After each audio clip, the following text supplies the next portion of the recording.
So what we're going to do now is you're going to look at your photos and pick a photo to write about, and it'll be either an asset photo or an issue photo, okay? And you've got about 2 minutes to do this, to pick one.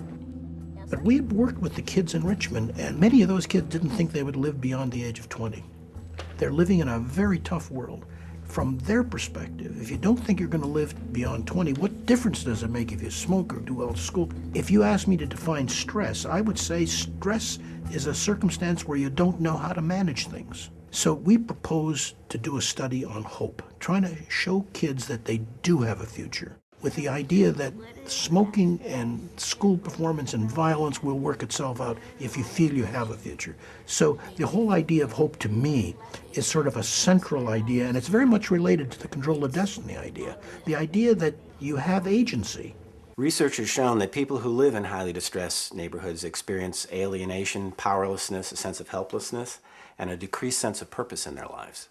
In neighborhoods with high rates of violence, I've heard high school students talk about what they're going to wear to their funerals instead of what they're going to wear to their graduations or their weddings or their grandchildren's weddings.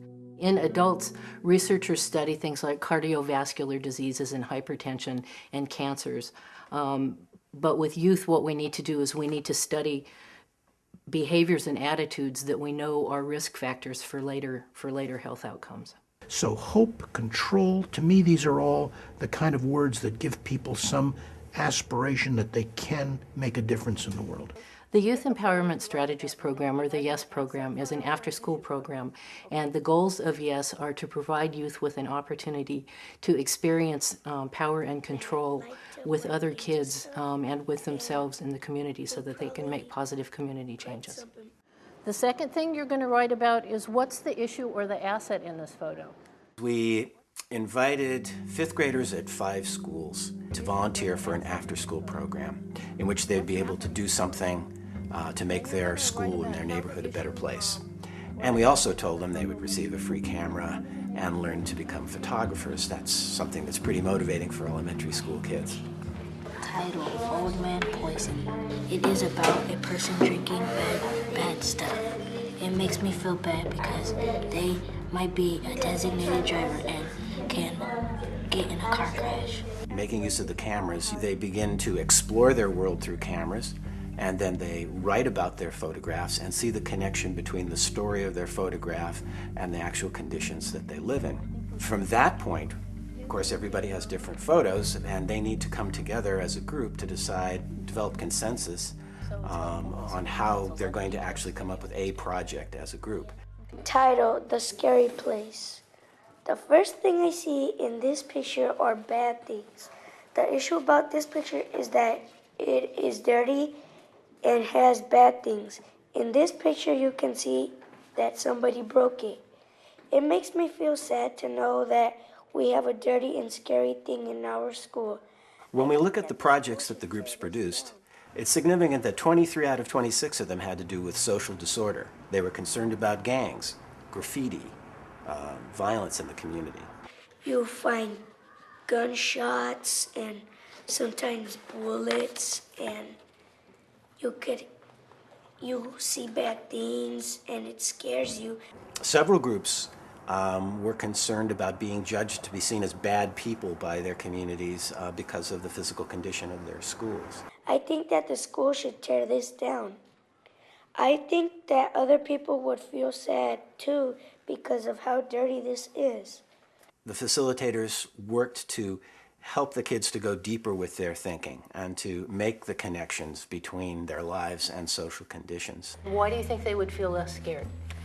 I think they would feel less scared because they probably wouldn't be hearing gunshots. Do you hear gunshots? Yeah, at my house, when I'm outside, I hear gunshots and they're by the school.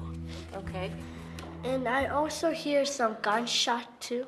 Right? Of the kids who've heard gunshots, those kids were 3.5 times more likely to be involved in a fight at school.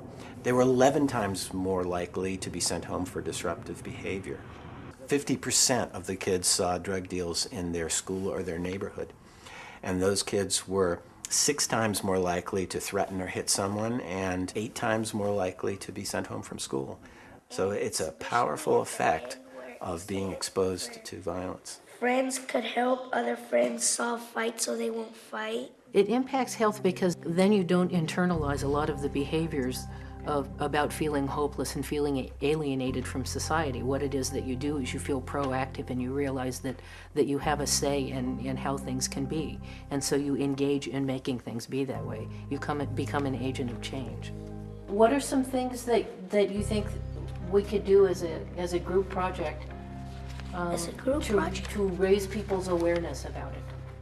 To like warn more people about it? To warn more people, or to, I think you said, tear it down? We could ask the principal if we could tear it down because people are scared of going back there. Okay. After being involved in the program, students said that they were more likely to register to vote when they were 18. They also felt that they had an increased voice in saying what their school would do, and they felt they had an increased understanding of larger societal issues. And this is exciting because it shows that they're interested in helping to shape society. By the end of the third year, some of the groups were actually moving beyond the schools to dealing with issues in the community, holding family forums in the neighborhood, talking with the police department and the fire department, and really trying to address issues within the community. Well, if you believe that you have a sense of future, that you can actually help to shape your community and your environment, then one doesn't feel hopeless anymore. One has a sense of possibility about the way things can be, and you can work on addressing those things. So the short-term outcomes of, not taking care of yourself and being engaged in risky behaviors tends to be reduced because what you're doing is you're thinking about, well, I want to go to college. I want, there's these things that I want to accomplish in the world, and I can do it.